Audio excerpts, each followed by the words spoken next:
Tripods have been around for a long time, and they typically look like this. Now, there's nothing wrong with standard tripods, but they can be rather bulky to carry around.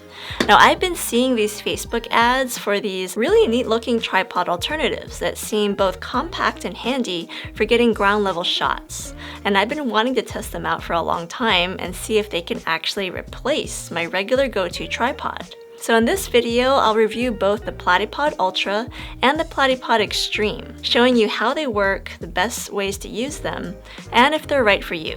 Now, Platypod did send these out for me to test, but they did not pay me to say anything, and they did not review this video before it was published. So what are these things and how do they work? Now, by definition, neither of these products are technically tripods because they don't have 3 legs. They're more like tripod bases because they're essentially flat pieces of aircraft-grade aluminum with a screw in the middle for attaching a tripod ball head, and other holes throughout for attaching accessories. Now you have a foot or a sturdy base for placing your camera on a flat surface. Or you can use any of the holes to attach the base to a pole, like the Platypod handle, or a normal-sized tripod. The main advantage of using the Platypod like this is to get ground-level or ultra-low angle shots, which is typically very hard to do on a traditional tripod. Yes, tripods like the Peak Design and Olanzi tripods are letting you configure the center column to get low to the ground, but this takes a lot of time to do. With the Platypod, you can get really low really fast. You can also turn them into tabletop tripods, like what I'm doing right now, by just sticking it on a flat surface. The Platypod base takes up way less room on a table than a traditional tripod would. Or you can use some optional accessories to get really creative.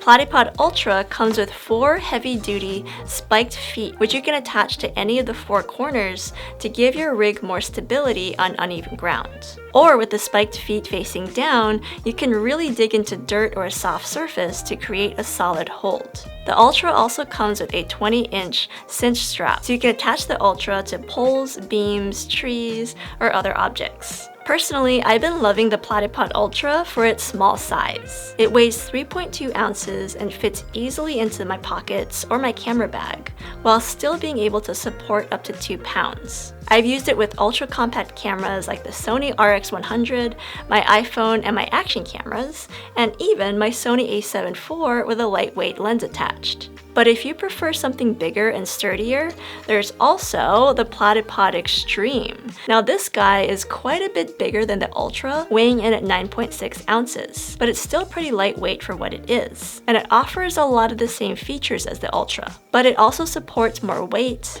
and best of all, it has spiked feet pre-mounted, so it's much easier and faster to deploy them. The Extreme also has belt loops to easily mount it with a cinch, but it doesn't come with a cinch or a strap.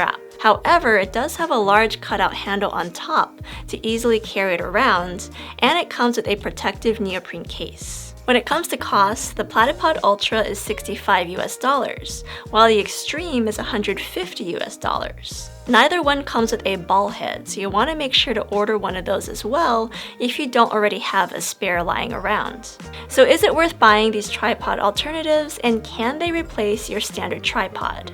For the build quality of the Platypods and the fact that they come with multi-year warranties, I think they're worth the money if you're seeking a compact tripod for getting low-angle shots or tabletop tripod shots. While low angle isn't really my standard style of shooting, I found that it opened up a whole new world just to stick my camera on the ground and shoot, rather than hold it at eye level.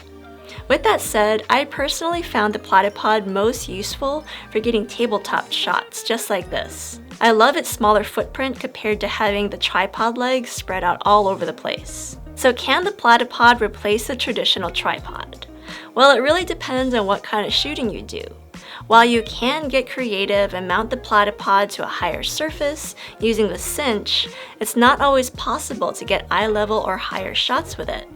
So in my opinion, you should probably still keep your traditional tripod on hand. But if you shoot a lot of low-level or tabletop subjects, or you're in a venue where tripods aren't allowed, or you're stuck in a creative rut, then the Platypod can absolutely come in handy. But you guys let me know what you think in the comments below. I do a lot of tripod reviews here, and this is by far the smallest and shortest tripod that I've ever reviewed. So let me know what you guys think, if you've tried this out, if you want to try it out, and also what is your go-to tripod? Let me know in the comments below.